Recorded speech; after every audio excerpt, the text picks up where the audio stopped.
AutoCAD শিখুন খুব সহজে। অটোক্যাড সফটওয়্যারটা ডাবল ক্লিক করার পর এইরকম একটা ইন্টারফেস শো করবে, যে ইন্টারফেসটা দেখতে পাচ্ছেন। আজকে আমরা দেখাবো অটোক্যাডের লেয়ার কিভাবে কাজ করে, কোন লেয়ারের জন্য কি কি কালার দিতে হয়, এগুলো নিয়ে আমরা বিস্তারিত আলোচনা করব।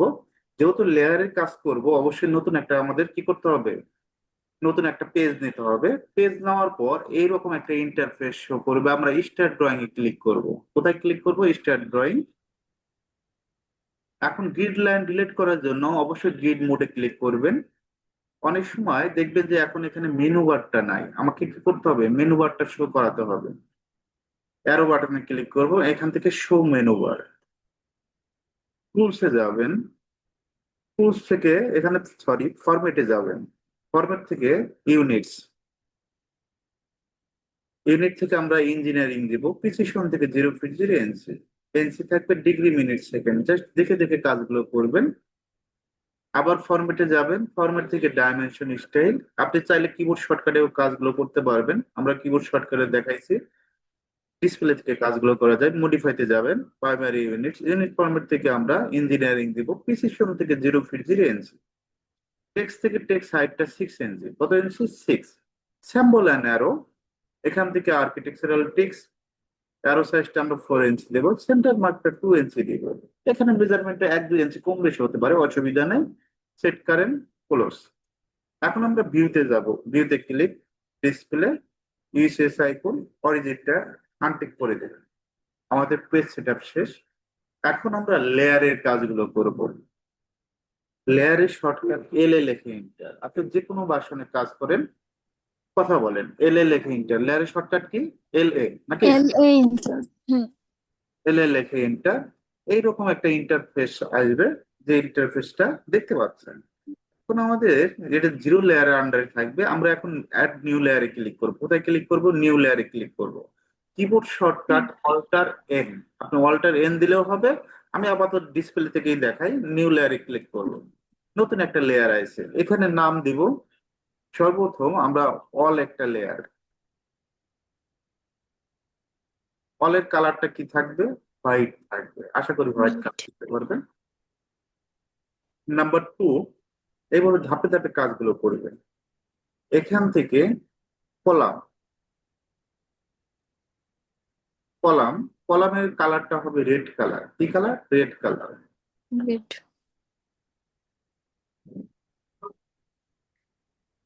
উইন্ডো, উইন্ডোর কালারটা হবে ব্লু কালার।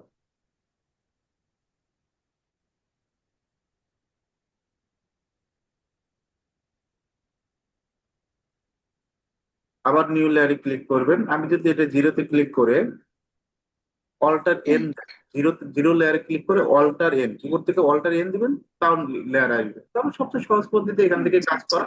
তবে আপনি যদি কিবোর্ড শর্টকাটে কাজ করেন, তাহলে অল্টার ধরে এন দিবেন। এখন আমরা ডোর বসবো। ডোর, ডোরে ক্লিক করব। আজকে যত রকমের লেয়ার আছে এগুলা নিয়ে আমরা এই কাজ করব, সমস্যা নেই। এখান থেকে ডোরটা আচ্ছা। উডেন কালার, জাস্ট এখান থেকে উডেন কালারটা দিয়ে দিবেন। আপনার যদি এখান থেকে উডেন কালারটা পছন্দ না হয় কোনো কারণে, তাহলে আমরা কি করব? টু কালারে যাব। টু কালার থেকে এইভাবে কালার তৈরি করতে পারবেন। সবচেয়ে উডেন কালারটা পাওয়া যায় হলো এই কালার বুকসে। কালারে যাবেন, কালার বুকসে লাস্টে এখান থেকে দেখবেন যে উডেন বিভিন্ন, এটা রাখাই হয়েছে উডেনের জন্য। এখানে বিভিন্ন ধরনের উডেন কালার আছে। আপনার কাজের জন্য এখানে দেখেন টেক্সচারটা শো করছে। আপনার কাজের জন্য যেগুলো প্রয়োজন হবে সেই এই কালারটা দিয়ে দিবেন। তাহলে আমরা উডেন পর্যন্ত ক্লিয়ার। হ্যাঁ। এখন বাকি লেয়ার গুলো নিয়ে আমরা আলোচনা করব। এখন আমরা অনেক সময় দেখবেন যে বিম দেওয়ার প্রয়োজন পড়ে। হুম। এখান থেকে অ্যাড নিউ, লিখবো বিম। এখন বিমের কালারটা আমরা এখান থেকে সিলেক্ট করব। ইন্ডেক্স কালারে যাবেন, এখান থেকে বিমের কালারটা এই কালারটা রাখতে পারেন। যদি বলেন যে একটু ডিপ ভাবে দিব, এটা রাখতে পারেন। অনেকেই এটা ইউজ করে, অনেকেই আবার এখান থেকে দেখবেন যে এই কালারটা ইউজ করে, সায়ান কালারটা। এখন আপনি, আমি সায়ান হ্যাঁ। কালার, দুটো কালারই দেখাইলাম। আপনি যদি বলেন, মনে করেন যে এই কালারটা দিবেন, কালার নাম্বার 30, ওকে দিতে পারেন।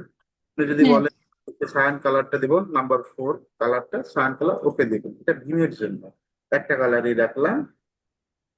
এখন হ্যাঁ বাউন্ডারি আলাদাভাবে করতে হয়। এখান থেকে বাউন্ডারি লিখবে, BOUNDARY, বাউন্ডারি। বাউন্ডারি যে সাধারণত আমরা একটু হোয়াইট কালারটা রাখবি। কোনটা? White colour. এখান থেকে হোয়াইট কালার হয় অথবা অ্যাশ কালার, দুইটার ভিতরে একটা রাখবেন। আমি হোয়াইট কালারটাই রাখি বাউন্ডারির জন্য।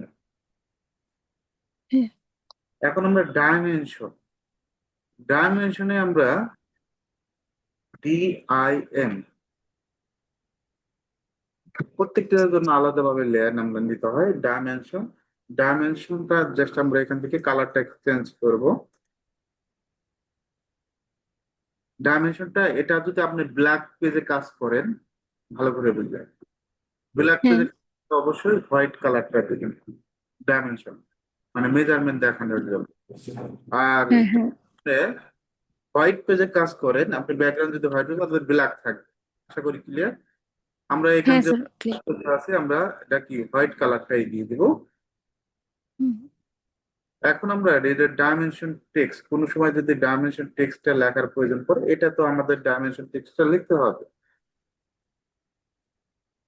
DIM text.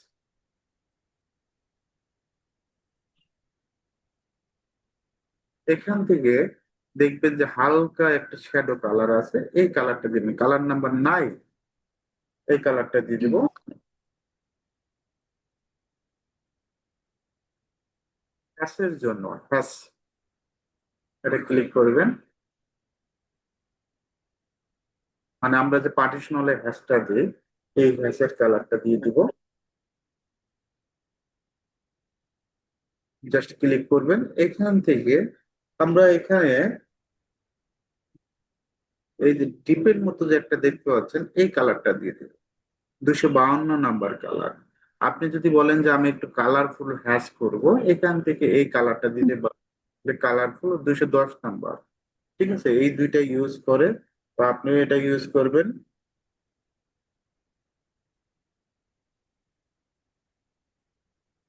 দিয়ে দিলাম। আপনি যদি বলেন যে দুশো। কালারফুল ইউজ করবেন, 210 নাম্বারটা দিয়ে দিবেন। এখান থেকে নাম্বারটা আবার ক্লিক করবেন, এবারে হ্যাঁ অ্যাড ক্লিক করবেন। কিবোর্ড শর্টকাট তো মনে আছে নাকি? হ্যাঁ স্যার LTM।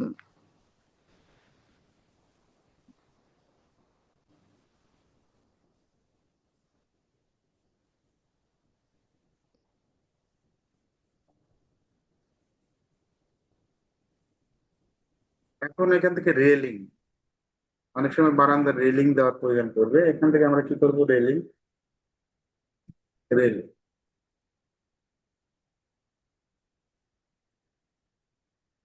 রেলিংটা এখান থেকে এই কালারটা দিয়ে দেবো, 201 নাম্বার কালারটা। কত নাম্বার? 201 নাম্বার, রেলিং এর জন্য। আবার অ্যাড নিতে ক্লিক করবেন, এই জিরো লেয়ার ক্লিক করে অল্টার এন এখান থেকে দিলে হবে সেলার। সেলারের জন্য আমরা দেবো হলো রেড কালার। কি কালার? Red colour. এখান থেকে আমরা রেড নিয়ে দেবো। আশা করি দিতে পারবেন রেড কালারটা। ইস্টিয়ার, সিঁড়ি, হ্যাঁ প্রত্যেকটা কাজের জন্যই লেয়ারে কাজ করবেন। লেয়ারের সুবিধা আছে। লেয়ারে কি কি সুবিধা, এটা নিয়ে কি আলোচনা করছি? কথা বলেন তো। না। আচ্ছা, এটা নিয়ে আলোচনা করবো। স্টেয়ার, স্টেয়ারটা আমরা এই কালারটা দিয়ে দিব, এই কালারটা 53 নাম্বার কালারটা। ঠিক আছে, আহ, স্টেয়ার। জি স্যার। ওকে। আর টাইটেল বক্স, অনেক সময় দেখবে যে আমাদের টাইটেল বক্স লেখার প্রয়োজন পড়ে। টাইটেল বক্সের হ্যাঁ কালারটা, টাইটেল বক্স, এটা অ্যাশ জাতীয় একটি কালার হবে। জাস্ট এখান থেকে আমরা কালার, এই যে এটা 254 নাম্বার কালারটা। কত নাম্বার? 254, 254। 254 নাম্বার।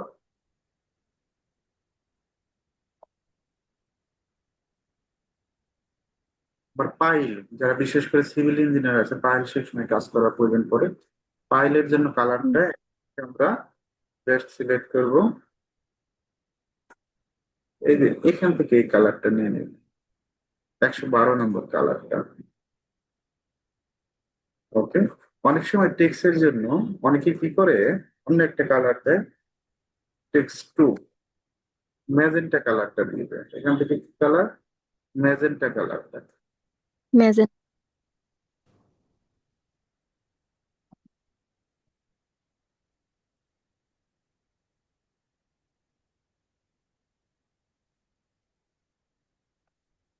তারপরে গ্রিড লাইন,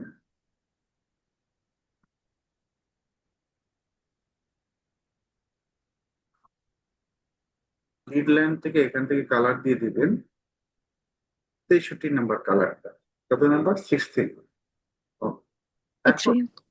আমাদের বাস্তব ক্ষেত্রে যেটা আমরা কাজে করি, সাধারণত উইন্ডোটা আমাদের লাগে, কলামটা লাগে, অলটা লাগে, হ্যাশটা লাগে, ডাইমেনশন টেক্সটটা আপনার লাগে, বাউন্ডারিটা এটা লাস্টের দিকে লাগে, বিমটা লাগবে, ডোরটা লাগবে, রেলিং লাগবে, গ্রিড লাইন, টেক্সটটা লাগবে। যতগুলো দেখালাম এগুলাই লাগবে। এখন এটার সুবিধাটা কি, সুবিধা নিয়ে আমরা আগামী ক্লাসে বিস্তারিত আলোচনা করবো। তারপরে আমি আপনাকে কিছু ধারণা দিচ্ছি, এটা নিয়ে আমরা বিস্তারিত ক্লাস করবো কাজের মাধ্যমে। এখন এখান থেকে দেখবেন যে আমরা যে কাজটা করলাম এখানে লেয়ার শো করছে সবগুলো, যা দিলাম এই যে হ্যাঁ। লেয়ারটা কিন্তু শো করছে। এখন আমার কলামটা ক্লিক করবেন, আর সিলেক্ট একটা কলাম নিলাম 12 এটা একটা কলাম সাইজ 12 ইঞ্চি বাই 12 ইঞ্চি। এখন এই কলামটা আমরা কপি করবো, সিপি লেখে এটা যদি কপি করি, এখান থেকে F8, এখান থেকে 12 ফিট করে কপি করলাম। আবার এই দুইটাকে সিলেক্ট করে কপি, এই দিক থেকে আমরা কত ফিট নেবো? 12 ফিট। এইভাবে কাজটা করলাম। এখন কোনো কারণে ও এইটা আপনি লক করে রাখতে চাচ্ছেন যে আমি এটা অন্য কেউ যেন ডিলিট না করতে পারে, জাস্ট আমরা এটা ক্লিক হুম, করবো, এখানে লক নামে একটা অপশন আছে। লক যে সময় ও করব, এখন কি চাইলে কি ডিলিট করতে পারবেন বলেন তো? এটা কিন্তু লক হয়ে গেছে, না। চাইলে আচ্ছা। করতে পারবেন না। এখন অবশ্যই যারা কাজ জানে, এই লক সম্পর্কে আইডিয়া আছে, অবশ্যই আনলক করে কাজটা করবে। ক্লিয়ার? হ্যাঁ স্যার। ওকে, এখন এখান থেকে আমরা অল একটা লেয়ার নিচ্ছি, অলে ক্লিক করব, লাইন এই পয়েন্ট থেকে এই পয়েন্ট, একইভাবে আমরা এই পয়েন্ট থেকে এই পয়েন্ট ক্লিক করব, অফসেট ও লেখে ইন্টার, 5 লেখে ইন্টার, অফসেটটা 5 ইঞ্চি। এখন 5 ইঞ্চ। হ্যাঁ, এখন 5 ইঞ্চি নিলাম, আবার এই দিকেও নিয়ে নিচ্ছি, এই পয়েন্ট থেকে এই পয়েন্ট, অফসেট কত ইঞ্চি? 5 ইঞ্চি। এখন আমরা চাচ্ছি এটা কপি করবো, সিলেক্ট করতে হবে, কপি শর্টকাট কি? সিলেক্ট, এটা কপি করলাম। এখন আমার প্রয়োজনটা কি এখানে?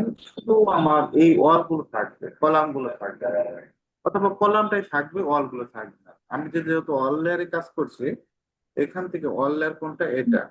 এখান থেকে এটা অফ করে দিবেন, এটা অন করা আছে বর্তমানে, এটা অফ করে দিলাম। অফ করে দেওয়ার পর অফ, দেখেন আর কোনো আছে ওয়ালটা? না, কিছু সুবিধা তার বল। মানে এটা হচ্ছে আবার আমার প্রয়োজন হবে তখন আমি জাস্ট অন করলে আবার চলে আসবে। হুম, এভাবে কাজটা করতে পারবেন, আবার প্রয়োজন হবে ক্লিক করবেন। এখন আমি চাচ্ছি যে আমার কলামটা লাগবে, কলামটা আমার কি প্রয়োজন নাই, কলামটা হাইড করে রাখবো, জাস্ট কলামে ক্লিক করবেন, হাইড হয়ে গেছে। হ্যাঁ হ্যাঁ হ্যাঁ। এখন আমরা এটা চাইলে জয়েন করে দিতে পারি, এফ লেখে এন্টার, এফ লেখে এন্টার, আর লেখে এন্টার, জিরো লেখে এন্টার, জাস্ট এখানে ক্লিক, এখানে ক্লিক, অটোমেটিক ভাবে জয়েন হবে। বারবার এফ লেখে এন্টার দিতে হবে না। এই পয়েন্ট, এই পয়েন্ট, এই পয়েন্ট, এই, আবার ক্লিক করবো 8 1 থেকে 8 1, আবার ক্লিক করবো 8 1 থেকে 8 1, ঠিক একইভাবে 8 1 থেকে 8 1, 8 1 থেকে 8 1। এখন আমি চাচ্ছি এটা জয়েন করবো, একটা বক্স নিচ্ছি, আর রেক্ট্যাঙ্গেল, এখান থেকে একদিকে 14 ফিট কমা আর একদিকে 14 ফিট। এখন আমি এটার এরিয়া নির্ণয় করবো। এরিয়াটা কিভাবে নির্ণয় করে, কত স্কোয়ার ফিট আছে এটা আপনাকে জানতে হবে। আমি তো যদি মেজার দেই, আমি মেজার দেখতে পারবো 14 ফিট বাই 14 ফিট, এটা তো আমরা জানি। তবে হ্যাঁ এটা স্যার। ক্যালকুলেট করে আপনি এরিয়া লেখেন, এরিয়া ক্লিক করবেন, ক্লিক করার পর আমাদের এই অবজেক্টে ক্লিক করবেন, নিচে কি আছে? অবজেক্ট, ও ক্লিক হ্যাঁ। করার ক্লিক করবেন। এখন কত স্কোয়ার ফিট? 196 ও স্কোয়ার। 100 square feet. ও আচ্ছা। 93 স্কোয়ার ফিট এটা দেখাবে। আমাদের এই স্কোয়ার ফিটই প্রয়োজন হয়, এতটুকুই থাকবে, এতটুকুই জানলেই হবে। কোনো কারণে যদি বলেন যে আরো ডিপলি ভাবে জানবো, এরিয়া লিখবেন, অবজেক্টে ক্লিক করবেন, এখানে দেখবেন যে স্কোয়ার ফিট আছে, এটা হলো স্কোয়ার ইঞ্চিতে আছে, আরো বিভিন্ন মেজারমেন্টে আছে। আমাদের জাস্ট স্কোয়ার ফিটটা লাগে, স্কোয়ার ফিট। এখন আমরা সার্কেলটা দেখবো। হুম। এলিফেন্টটা সিলেফেন্টটা এখান থেকে 10, এখন 10 নিলাম, এটার এরিয়া দেখবো, এ আর ই এরিয়া। জাস্ট আমরা অবজেক্টে ক্লিক করব, এখানে ক্লিক করব।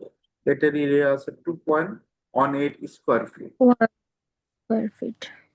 আর টোটাল স্কোয়ার ইঞ্চি আছে 314 স্কোয়ার ইঞ্চি। আমাদের স্কোয়ার ফিটটা হিসাব করবো। এখন একটা লাইন নিচ্ছি, লাইন নিয়ে এখানে একটা ড্র করলাম, এই ধরনের একটা, এই ধরনের অবজেক্ট ড্র করলাম। এই অবজেক্টটা এরিয়া কিভাবে নির্ণয় করবেন? এখানে বিভিন্ন ক্যাটাগরি অবজেক্ট। এ আর লেখে এটা খুব কি কঠিন মনে হচ্ছে? কথা বলেন তো। না না, আমার প্রতিদিন ক্লাস করতে ভালো লাগে, বিভিন্ন কিছু শিখতে পারি। ফার্স্ট পয়েন্ট, সেকেন্ড পয়েন্ট, প্রত্যেকটা পয়েন্ট সুন্দরভাবে ক্লিক করবেন, ইন্টার দিবেন। এটার এরিয়া আছে 3.77 স্কোয়ার ফিট। আর হ্যাঁ। স্কোয়ার ইঞ্চ আছে 542 স্কোয়ার ইঞ্চ।